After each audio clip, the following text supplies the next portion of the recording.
Hello, and welcome to this. It's like people only do things because they get paid.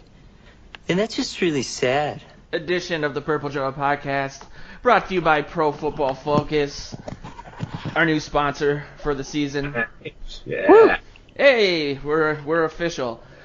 I'm Joe Johnson. I'm the owner of Purple PTSD and the Vikings territory. I am here with Joe Oberly, who writes for Purple PTSD, Vikings territory, and the Sports Post. And is still wondering what Pro Football Focus is. Oh. And the guy who could tell you, and very well may tell you exactly what Pro Football Focus is Luke Braun.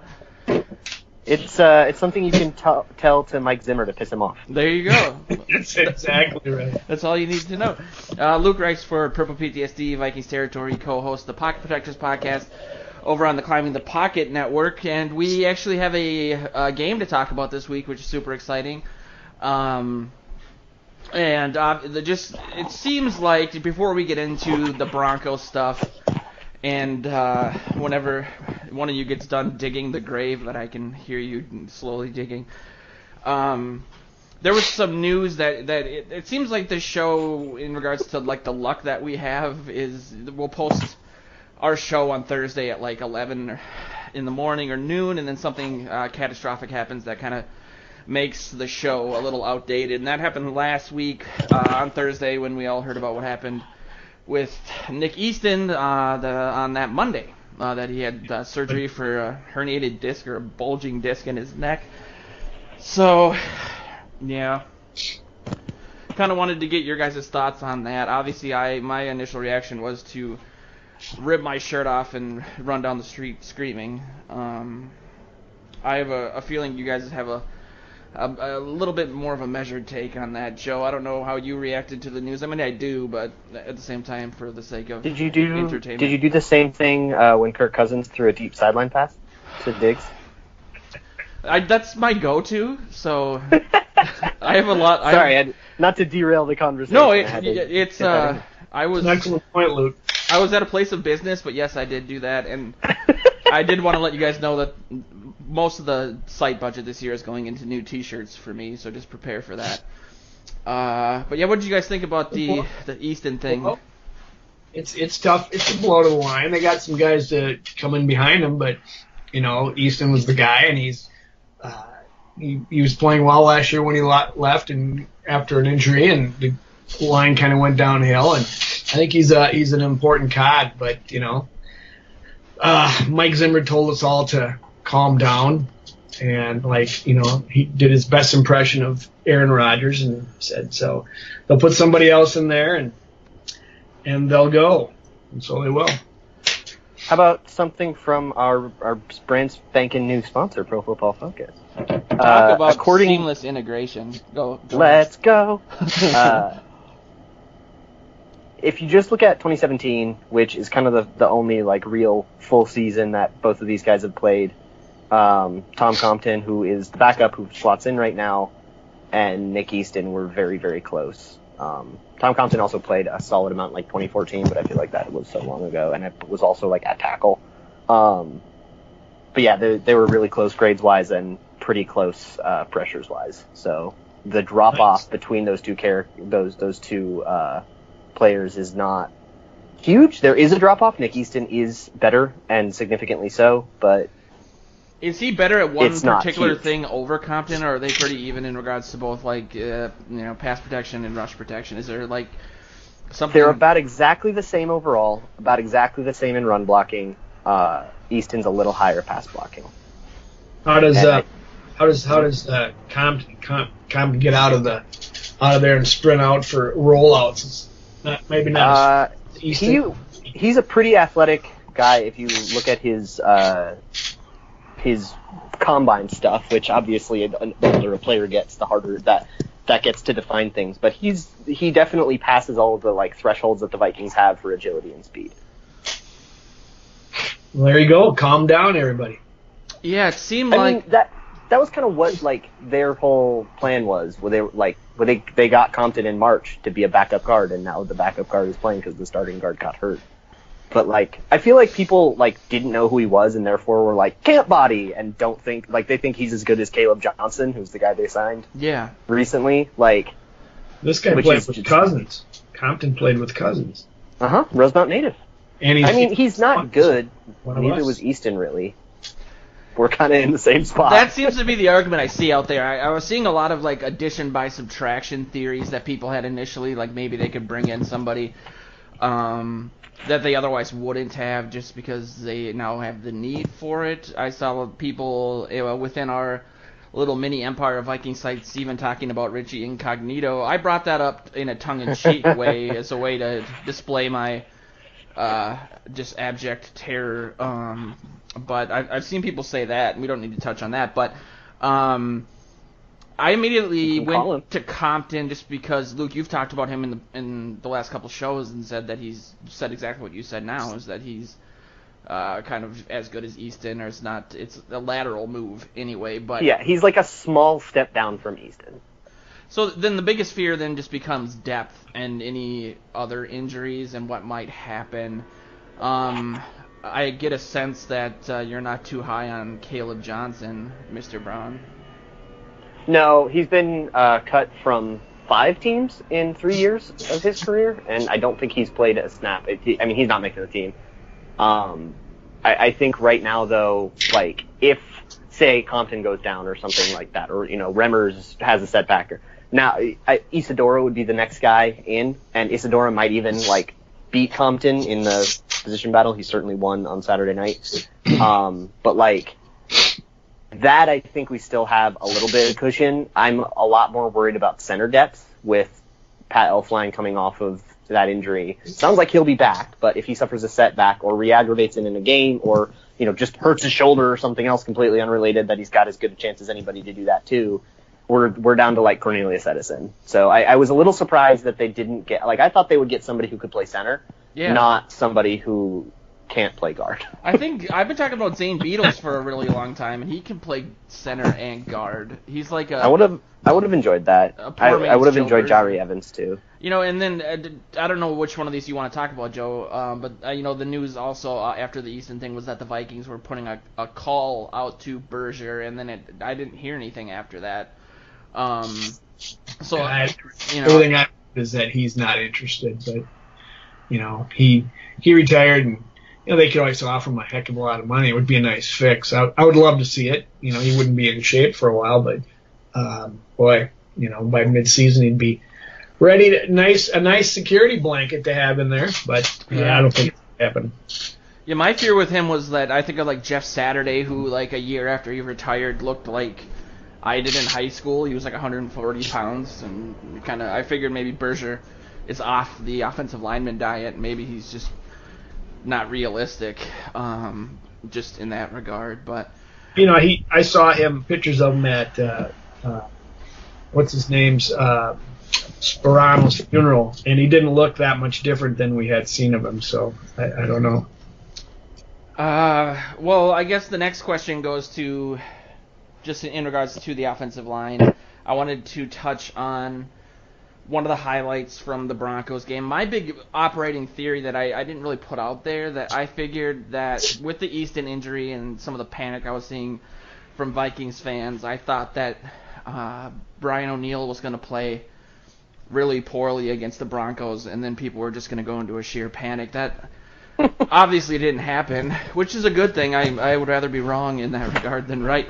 But look, Von Miller didn't play either, so yeah, that's true. And Joe, we're going to talk about the Jags practice today too, and you saw something there if you wanted to talk about that. But got put on his backside by a defensive lineman.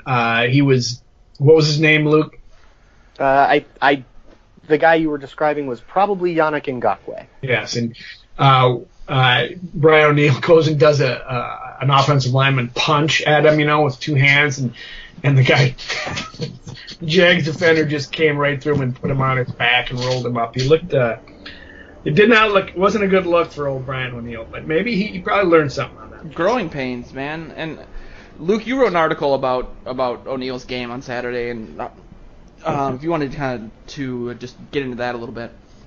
Yeah, so he was by far the biggest surprise to me, because when I was at camp, and I spent a decent amount of time just watching him, both because I just, enjoyed watching the offensive line all week, and also because they were giving him double reps in a lot of situations, especially when Rashad Hill was out with, like, cholera or whatever. And he looked like garbage, like totally unplayable. Like, he looked like a Division II player out there with boys. Or like a boy among men, Yeah. But, so I really thought he was going to get his butt handed to him, even by like Shane Ray, who's an up-and-coming edge rusher for the Broncos, and they've got like a lot of depth at edge rusher, so even though it wasn't Von Miller, like, there were still good players. And he looked really good. A lot of it was against their lesser players, their undrafted rookies and stuff. And I did a little Twitter thread and also an article breaking down his kind of the technique things that led to his majority of good plays, and then a couple of flaws that led to the few bad plays he did have. Like, he gets a lot of depth on his kick step, which, if you're not familiar with like O-line fundamentals, that means if you watch their first step, a tackle's first step, you want him to get like as far backwards as possible, because it just gives them the most time possible to react. Matt Khalil was horrible at this. And he got like 2 yards of depth, which was awesome, and allowed him to, and it's kind of part of why he was a second-round pick, is because of that like mobility, and it allowed him to easily get into position to stop even a good edge rush from like a speedy 3-4 outside linebacker.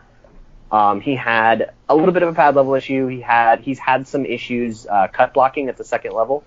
So like, when they like dive at the player's knees to just like slow him down a little bit, that has been a struggle for him both in camp, and it was a little bit in the Broncos game as well. But all in all, the sample was really good. He was very sound. He didn't give up pressure all night. I only counted 2 pass protection mistakes at all. Neither of them led to pressure, obviously. And it was like a really, really encouraging start for the kid that we all thought was kind of going to be like TJ Clemmings Part 2. Yeah. Zimmer was pleased. He actually complimented him on getting to the second level there downfield a little bit. So, and that's probably got to be one of his strong suits, is being able to move.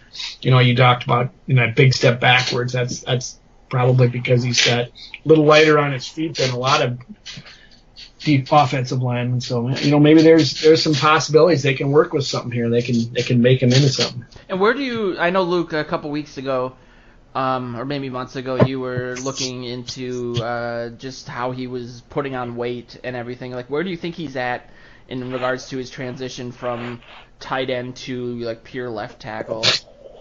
I think somebody asked him. It might have been Sean, Vikings territory Sean, might have asked him like a day or two ago, and he said he was at like 300.4. So he's getting there. I think he wants to be at 315. But being over 300 for a tackle, you're in a reasonable range now. Yeah. You're on the lighter side, but you're not like, you can't play tackle light, at like 270.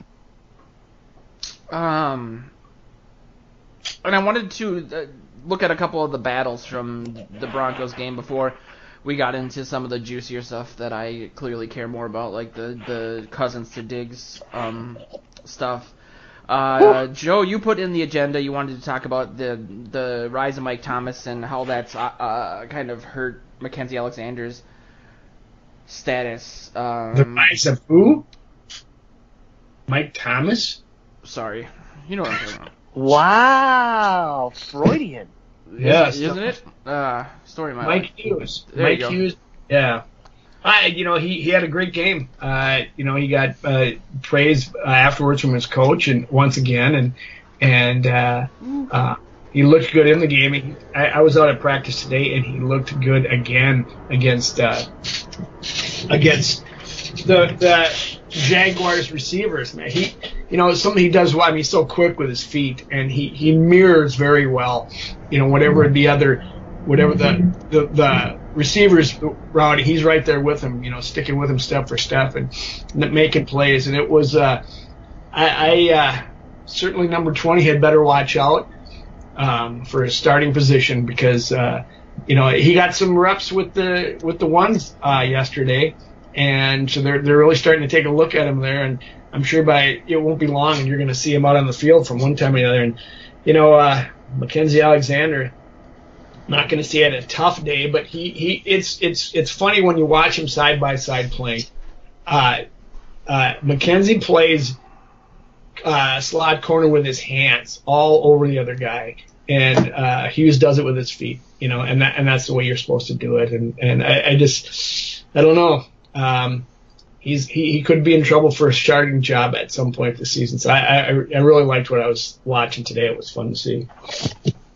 I remember when we did our post-draft show, I railed on the Mike Hughes pick a lot because I thought, that we had presented him with such a steep learning curve from, going from JUCO to Division I ball to the NFL in like a year or two.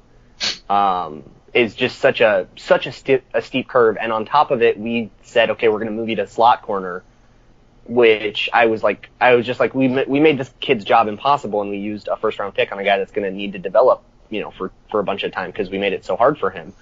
But it really seems like that is not the case, and if it's not the case, if like what we're seeing really bears fruit, and Mike Hughes is a week 1 starting cornerback, then that pick is phenomenal. And screw Will Hernandez. Yeah.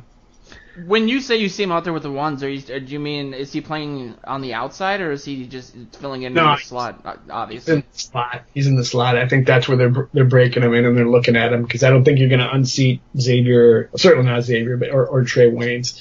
Certainly not yet. He has a slot. I mean, he has a cornerback, but they've been trying him since rookie camp and mini camp and OTAs. They've been trying him at slot, and I think Zimmer said a couple times he's picked it up more than quicker than anybody he's ever coached in his. Yeah. The terminology, because you got to make calls from there and adjust the linebackers to the coverages when you see it, and he dialed that back a little bit, didn't he?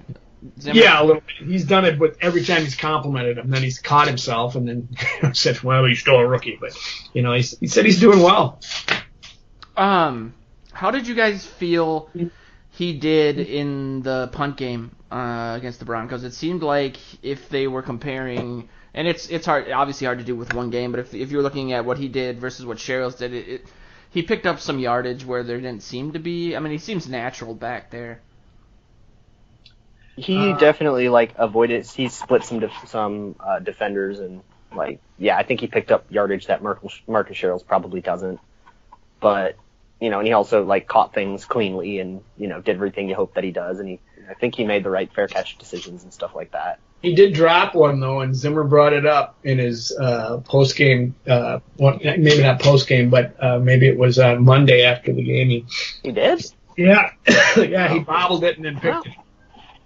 Yeah, there was one punt he bobbled, he grabbed it and still got forward, maybe 5-10 yard return out of it, but he did drop the pick. And Zimmer says, and he did drop it, and he goes, and that's not good. So excuse me, I have to, just what I've seen him as him, kind of moving up the depth chart as a slot corner, and if he's eventually going to become a starter there, you're not going to probably have him returning kicks, and I'm thinking that you might not see Marcus Sherrills go anywhere yet. I'm changing my tune on that one. Ooh, are you? Yeah, I changed my tune on that too pretty quick. Are you thinking they're going to carry more corners like you said last week, or do you think maybe? You can never have too many. They always say. But I don't know. It was funny today. I was chatting with Mark, or a couple with Mark Craig, and I was just saying, I don't know how they keep 23. He looks so slow out there, and he did look a step behind when they were doing, one-on-ones and 7-on-7 drills with the Jaguars. A couple times he looked really slow, like he did at the end of last year, and then of course on one route he made the great play where he jumped, he followed the guy out, turned around because he thought the pass was coming, it was right in his stomach, made an interception and went the other way. And it's like someone was saying, he's kind of, maybe he's just being cagey. He's taking it. He knows, how important this stuff is and what he's got to do to get ready. And I don't know. But, when you start looking at the numbers of how many cornerbacks they can keep, and you see how some of these other guys are playing, man, it's good. he must have some value that you can plug him in there. If somebody gets hurt, you know he's not going to kill you until Aaron Rodgers picks on him with every pass. But I don't know. We'll see. What do you guys think? I've likened to that thought a little too. Oh, sorry. I've likened to that thought a little too.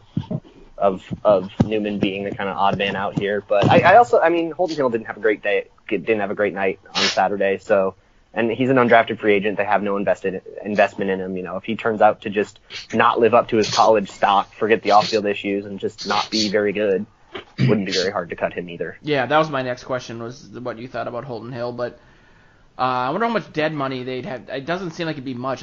If I recall correctly, I don't think they gave Newman that much money. I mean, obviously. And you would think that he'd just make a lot more sense as a coach anyway, since that's his value on the field at this point. If they put if they put Holton Hill on a practice squad, he'd get picked up pretty quickly, I would think. Yeah, I was wondering about the double-edged sword of practicing with a team like Jacksonville and then playing them a couple days later and worrying that they might, take a look at a guy like Holton Hill and snag him, come cut time. I mean, if he gets cut, it's because he was bad in the preseason or because he got in trouble. I think both of those teams would scare most teams off. I mean, the practice squad poaching thing very rarely happens right away. Like, it takes somebody else getting hurt. You'll have somebody on your practice squad, then week 2 someone loses a corner and they'll pick up your guy like we did with Rashad Hill. Yep. But depends on your need. Depends on the position. Yeah, it's very rare that you cut someone and then some other team goes, oh my God, he's so much better than the guys we rostered, because they can't just put them on their practice squad. They have to put them on their active 53 and cut someone else that they had just decided was good enough to make their team. Yeah, that's a good point. So unless, if Holton Hill gets cut from our team, it's because he wasn't very good in the preseason or because he got in trouble. That's going to scare everybody else off just the same. Then again, they got Jalen, what the heck's his name? The Jaguars defensive back that Ramsey? Jalen Ramsey, yes. Yes, he's not even here this week for the practices in the game because him and a defensive end got somebody got in a fight, post-game fight, and the media filmed it, and Ramsey went after the media. So they both got suspended for a week. And now just today, an article came out in GQ where Ramsey was ripping quarterbacks throughout the league. It was pretty hilarious, actually. He said that Josh, quarterback from, God, what's wrong with my brain? The guy from Josh Allen. Yes, Josh Allen is trash. Thomas. And he's I'm gonna work that in there. He's trash, and he says Matt Ryan is overrated, and he said that he said Ben Roethlisberger is not all that he thinks he is. He says he's got receivers that go get the passes for him, and then he actually had some good things to say about Kirk Cousins. You'll be pleased to hear too. Hey, yeah, he has very good opinions. Because what he said about Kirk Cousins was like, yeah, he's really good at play action, which is extremely true. Mm-hmm. Speaking of which, this wasn't on the agenda, but I wanted to, as we get into the Broncos game a little bit, talking about Cousins' first drive and what you saw from just the offense in general. We're going to talk about the running backs too a little bit. But beyond just how awesome that first drive was, and I'll start with you, Luke. Did you pick up anything from DeFilippo in regards to maybe something that, I guess I'll put it out there this way, that was a little bit different than what we're used to coming off of Shermer and then the offensive coordinator who cannot be named before him? I mean, did you see them mixing it up? I know, obviously, Latavius Murray was picking up chunk yardage, I think, which really helped on that first drive. It was just, moving the chains. But, going into this, there's a lot of talk about RPO coming out of the Eagles and the Vikings doing that. I wasn't sure if we got any sense of that or some of the play. I saw some play action stuff with Kirk Cousins, too, that I thought was a telltale sign. But just what your general thoughts were on that and what you kind of expect. So there were RPOs, which is awesome and very exciting. And the way you can tell, viewer at home, watch the offensive line. If it's, for example, a run play, but the offensive line looks like it's pass blocking, it was an RPO, because the offensive line does not know that a run is going to come. That's kind of the charm of an RPO, is really only the running back and the quarterback know what the play is. Everybody else is earnestly acting like it's the thing you're trying to trick the defense into thinking you're doing. Which is genius. Which is that's the whole genius of it, right? So if they're, earnestly run blocking and then it's a slant, it was an RPO. And you can also watch the wide receivers too. There was a play on the goal line in that first drive. The play right before the touchdown, it was, I think, a Murray run for like half of it. And you could actually see Diggs and Thielen running what I guess they call a bingo concept, which is cool to know. Follow at all22 for nuggets like that. But it's like a little rub concept that they were running on the outside, but Kirk Cousins read that that the run was there, so he handed it off. But yeah, that's how you can tell if it's an RPO or if it's just like don't look at a play action pass, a fake handoff, and then say, ooh, that was RPO, because sometimes it's just meant to be a fake. So you're saying the linemen don't know what's coming. They know it could be one or the other, though, right? Because they can't cross the line of scrimmage and run blocking if it's a pass. Usually they'll think it's a zone run block, which is completely horizontal, so it's not. They've thought of that. I don't know for sure if that's how the Vikings do it. I know that there definitely were plays that the Eagles did last year where the offensive lineman would earnestly just be told, okay, this is a run play. They probably know that there's a check, but they have no idea what's going to be read. Interesting. And I was gonna, that is. There was a point in the second half of the game where Paul Allen asked. They were talking about one of the things that the Rubes call into the 90 News show about, which was why would you get rid of Case Keenum based on what happened last year. And he talked about some of the stuff that you talked about this offseason, Luke, or even last season about Keenum, which was just like the limited options that the offense would give him. One or two different checks that he could do. I think Paul Allen mentioned that he left a lot of stuff on the table down the field, which is, you can notice that just by watching without like all 22. You could always see the Thielen seemed to be open down the field a lot, and just, they still picked up yards, but it could have been a lot more yards or a touchdown. Do you think that they could have done what they're doing now with Case Keenum in regards to the RPO? I think probably they could have tried it, and I think he probably could have done some of it. Because, like, an RPO is a single player or maybe a double player read, right? It's like, what does the linebacker do? If he goes this way, I do this. If he goes that way, I do that. I think Case Keenum could handle that. I think what made what the Eagles did so genius, and what I hope we're porting over, is that they were, there were multiple layers of that. So in any single play call, you could have 4 different plays that could possibly happen. And there was a route concept going on one with the right side receivers, and a route concept with the left side receivers, and then there was a run play, and then you could also have a keeper where Carson Wentz would keep it and run. Like, all of those things could happen depending on what Carson Wentz saw. I don't think Keenum could handle that. I don't think many quarterbacks in the league can handle that. I was just going to say, because that's just insane, and you have to do it so fast. And part of what made the Eagles able to do that was the fact that their offensive line's amazing. We don't have that luxury. So I don't think we can go quite as deep as they do. But I think Keenum probably could have pulled it off, but there definitely would have been more of a limit than you have with Kirk Cousins. And just in regards to the first drive, I just wanted to touch on, clearly there's a budding relationship between Diggs and Cousins.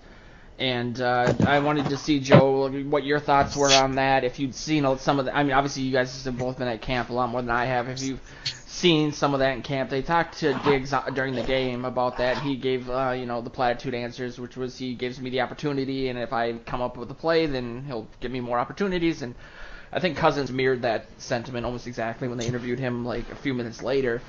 It's an exciting concept to think of them going down the field and picking up yardage that way throughout the season. I just was wondering what your take was on that. Well, I was watching they split the field into, they went around opposite fields, the Vikings offense against their defense, and then the vice versa. So I was watching the Vikings defense for a long time, and over on the other field there was a lot of cheering, and most of the plays were Cousins to Diggs going deep and getting downfield, whether it was all 11 or if it was I shouldn't say all 11, but if it was 7-on-7 or 1-on-1. So Diggs, they've got some chemistry going back and forth, and Diggs keeps making the plays. He's a great practice play boy, because he comes to play whether and maybe not everybody is going 100% at some of that stuff. I think it was ratcheted up for these practices today, obviously, because they got to play against somebody else, but they were making plays again, and I thought it was interesting. Well, granted, it was only one drive, but it was all primarily Diggs. I guess he had 3 of the 4 receptions, and Thielen didn't get anything, and certainly didn't, Kyle Rudolph. So I think it's fun to see that he's going to Diggs can beat a lot of players, and that's where I was talking you guys off here about the whole fantasy football thing, but yeah. And Cousins is, likes to throw it downfield. It was funny yesterday at practice. They were just warming up. They had a garbage can like 50 yards down the field, and all the quarterbacks were trying to throw in it. Yeah. And try to hit it. And the fans were just going nuts every time they would come near. And all of a sudden they hear Cousins just screaming to the fans. He goes, I couldn't hear everything he said. All of a sudden he turned my way and he says, "You just got to give the fans what they want." It's funny because one of the, I think it was Simeon, bounced it and knocked the garbage can over, but it was just funny to see how close they were coming, and the fans were digging it. But so I think he likes to throw the ball downfield, is what it looks like to me. I don't want to steal that take, because I did see it on TV as I rewatched the game 10 times this week. But they did mention that an aspect of Diggs' game that was kind of been lost is his ability to get down the field and behind DBs, and we talk a lot about how good he is at running routes and as a possession guy, but I think, with Cousins in there, he could, to touch on your fantasy thing, Joe, I think he could have a monster season. An Antonio Brownian type season is a huge prediction, and probably one I'll regret, but I wouldn't be surprised. He was on that pace at the beginning of last season before he missed a couple games. He was like step for step with Brown. Yeah, they're similar size, similar speed. I think they're... You may be shocked to hear this, but I was talking with Arif Hassan today at practice, and I brought him up and Luke didn't, so I just wanted to make that. But, and I said to him, I said, I don't know, Arif, looking at the way Diggs is playing, I said, it could be late first round pick in a lot of fantasy leagues, and he thought, that's an interesting take. He says he's been here in most middle of the second round, but he said he agreed with me. The way the guy's been playing in camp, if that continues, you almost have to look at it. And I suspect if you get in an all Minnesota fan league, or like our league is going to be interesting in that regard. You better grab him early. Yep. And how do you? We'll talk about this. I was going to say, how do you handcuff him just based on his injury history? You take a guy in the first round, you obviously want him to play every game, and he's got, that history missing a few games. I wonder how you would compensate for that. But that's a conversation maybe for when Micah Tweeton's on the show. I wanted to just kind of wrap up the Broncos game and put a bow on it just by talking about something I alluded to, which was the running backs. Obviously, Cook didn't play. Murray had a great first series. I was more interested in, I'll toss this to you, Luke, and what you thought of the battle between the 3 spots. And, Rock Thomas had some gaudy numbers and clearly threw me off my game earlier since I circled his name and put stars on it for some reason. Mike Boone, who, watching the game with my dad, he kept arguing, no one's talking about Boone. He had a great game. And then, obviously, there's that opportunity opening for the 3rd spot. So, what were your thoughts on what you saw, either maybe tying it into at camp, because we've talked about that a little bit, but in regards to the Broncos game, do you think that Thomas is the leader now, or just, that screen obviously kind of weighed things? Yeah. He definitely took a lead. He had a phenomenal game, though I don't think, a lot of people were like, and Boone totally disappeared. I don't think he disappeared. He was given a lot worse run blocking which is just kind of a factor of luck. He just happened to be in on the plays where the, second and third team offensive linemen were screwing up more. But when he did get opportunities, like, I think he was a lot more creative, meaning like not like artistic, but like created more out of what he was given. And he had one play late in the fourth where he kind of cut back and like found a seam. Yeah. Where it was clear that the play was not designed to be that. I know exactly what you're talking about. And that's super valuable. But it's obviously like Rock Thomas had the better game, right? He like had 2 touchdowns. He got a whole bunch of he had a whole bunch of good runs on top of that. Like the 2 touchdowns don't really do it for me from an evaluation standpoint. Okay. Because the first one was a wheel route where he was not covered, and the second one was a screen where he like didn't really have to make anybody miss. So, yes, he really he set up his blockers well and read it. I mean, you got to give him yeah. that. Yeah, they were good plays, but I don't think those 2 plays were his best plays on the night in terms of, like, evaluating a running back. So now that we're working with Pro Football Focus, I got an email on Monday that you guys are going to start getting also. I had to submit your email addresses, but it's like Monday morning insights, and one of the insights was about Thomas, and it said he had like 2.9 yards after contact, and clearly, like, with this offensive line, that's important. I wasn't sure how Mike Boone did in that regard. I didn't have time to look that up, but that's a good stat, I suppose. Did anybody track him as far as their pass protection? Because I think that's really going to be huge for him. That's a good point. I can look both of those things up. On our sponsor. But, I didn't either, and I was, he really opened up Thomas did a number of eyes, and it was chatter among some of the writers about, just the way he set up his blockers, because, and it was patient, because we're in tune to having Adrian Peterson, who was the most, impatient runner you ever wanted to see. He would run into the back of his blockers full speed. Exactly. And Thomas, wisely just, took a beat and just then accelerated through the hole and took that long one through, which was nice. What's his name? Zimmer did compliment Mike Boone for really finding the seams in there in the openings that he could get through too. So I mean, it's still a race that is in earnest here and going on. I did see during stretching out, Rock Thomas was doing spins on his head like he was breakdancing on his helmet. So I think he was pretty excited that of the game he had. His second team All-American. I didn't know that. Rock Thomas, that's pretty good for a smaller school. Yeah, he was in Auburn for a while and then left Auburn to try to like get more carries. Okay. But yeah, he had 2.1 yards after contact, and I'm pulling up the pass blocking right now. Thomas did? Thomas. No, Thomas had 2.9. Boone had 2.1. I was gonna say, whoops. Yeah, that's not. So anyway, I mean, it's nice to see. That thing again too is Latavius Murray played well. Yeah. And you have 3 guys that had pretty decent games in the running game, and the stud wasn't even on the field, so that's kind of exciting. With Murray too, we have to look at he had that surgery last offseason, so he wasn't completely healthy either. Like maybe this is the healthy Murray, and this is what we should expect. Joe, that's what a lot of people are saying. Yeah. I have pass protection too.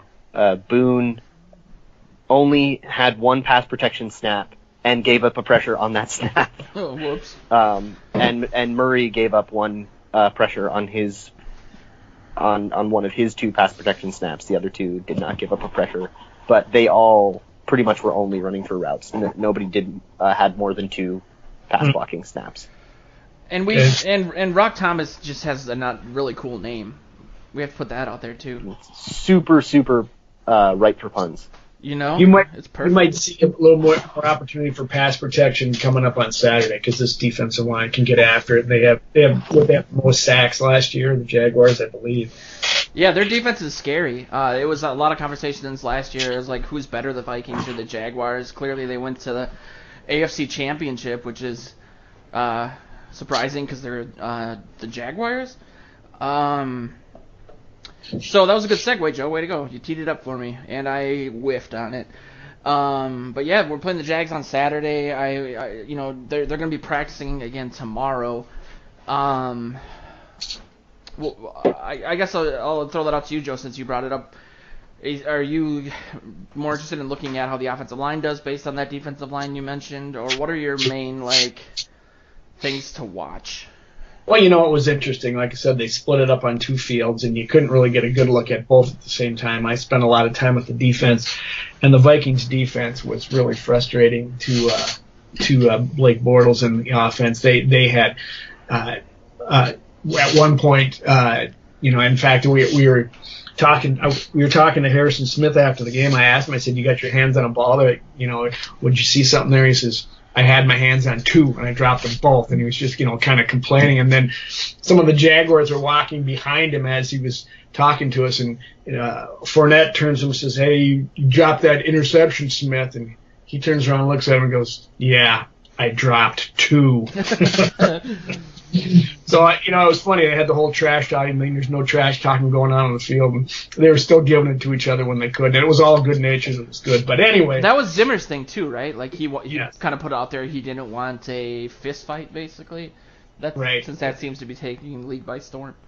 Right. So he, anyway, and I talked to somebody who watched more of the Vikings offense against them, and it was tough sledding over there too because 2 good defenses, and so you may not see a lot of scoring on Saturday. So it will be interesting to watch how the offensive line does against a better defensive front than they saw last week, and I will pay attention to that. But boy, I think the Vikings defense, a couple times Blake Bortles would call play, and the Vikings defense would call out a shift and move into it, and then he'd have to back off.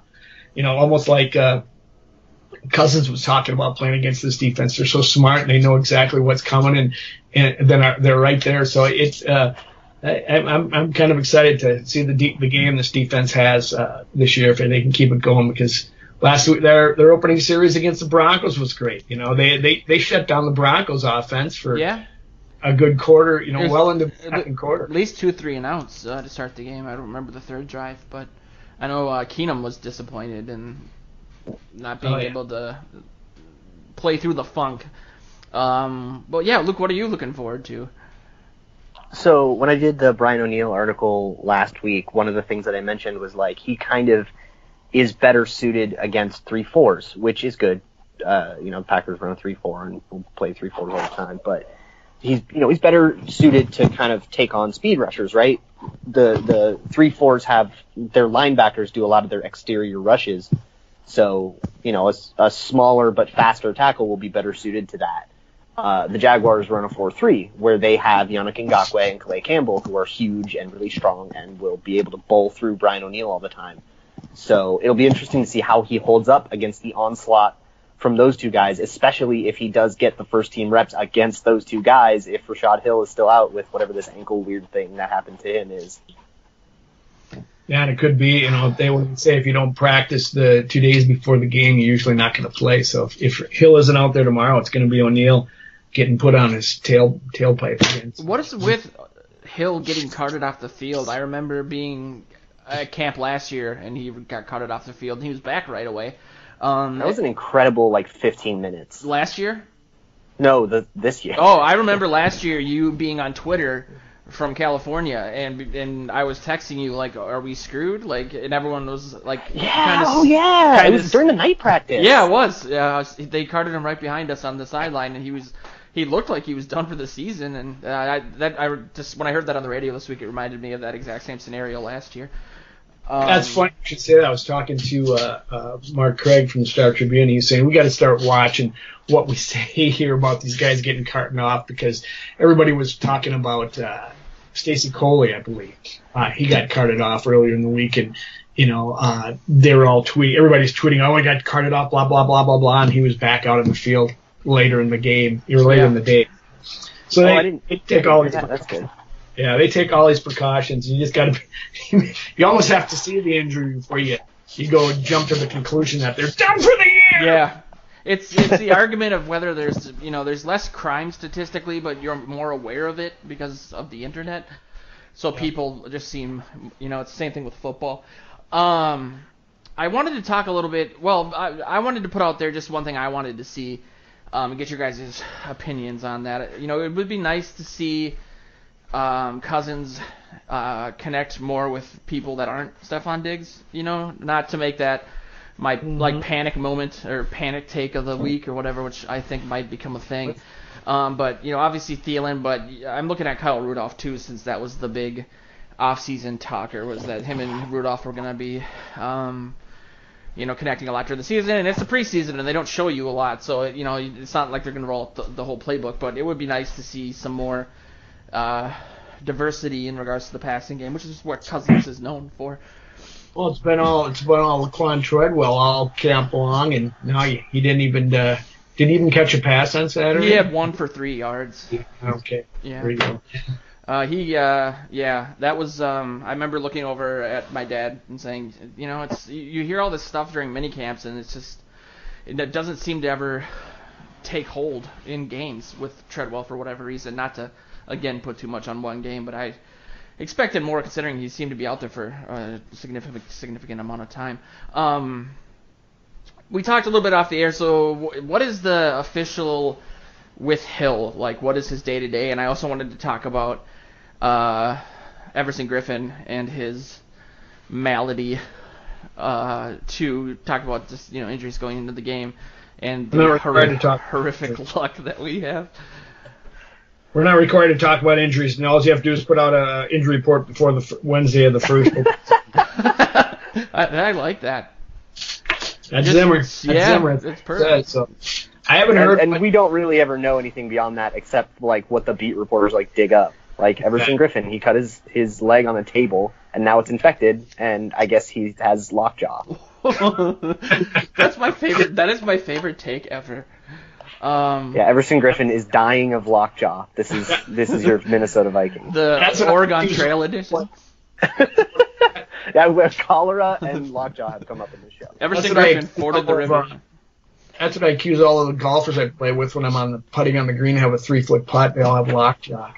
When Luke said that. Full disclosure, Luke said that off the air, and I got a mental image of that clip of Griffin during the Minneapolis Miracle where he was going like crazy, but with lockjaw. You know, so it'd be perfect, just foaming at the mouth. I mean, we kind of powered through the entire agenda pretty quickly. I wasn't sure if you guys had any articles that you wanted to promote, or, you know, we are going to be doing a live chat on Saturday. I'm scheduling conflicts. I don't have any on Saturday, so I'll actually be able to participate more than I did last Saturday, even though I was there actually the whole time. So check out both sites for that. It's really easy to sign up. It takes 2 seconds. You don't need to make an account. You can just use a guest account. But we do have our sponsor, Pro Football Focus, and so we do have this plethora of just amazing statistics that we can use. And I did see an article before the show started about how the Vikings have jumped on the technological bandwagon, and I kind of felt like it made sense considering we're in the same boat. So I wasn't sure if you guys were going to maybe play around with that a little bit. I know Joe's the curmudgeon in regards to analytics, so it would be interesting to see if you're interested in hopping in there, but I know, Luke, you're going to be, and have been, taking full advantage. I'm with Zimmer. Go ahead. Did you read that Ringer article? No, I didn't. About the Vikings being technical. It's awesome, and it really gives you an idea of like how far ahead they are of everybody else in terms of like using these tools, and exactly like why that's important and how it can help you beyond just like having better information. You can get the same information, but just so much faster that you can spend your time on like actual stuff. So Zimmer's just putting up a smoke screen? It was Spielman, and there's a couple funny quotes in that article of Zimmer being curmudgeon-y about it. Okay. I saw the headline. I didn't have time to read it yet, but he comes out after PFF and says, "Oh yeah, they gave him a pretty high grade. I wouldn't have given it I think it was or was it Jalen, one of the defensive linemen. He says, I wouldn't have given him that big a grade or high a grade, which was hilarious. Jaleel Johnson probably, or Thomas. Thomas. I think both.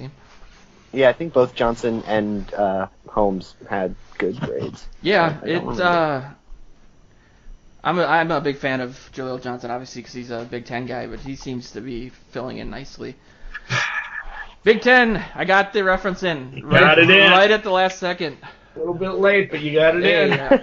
I'm reliable. And apparently he's giving up McChickens.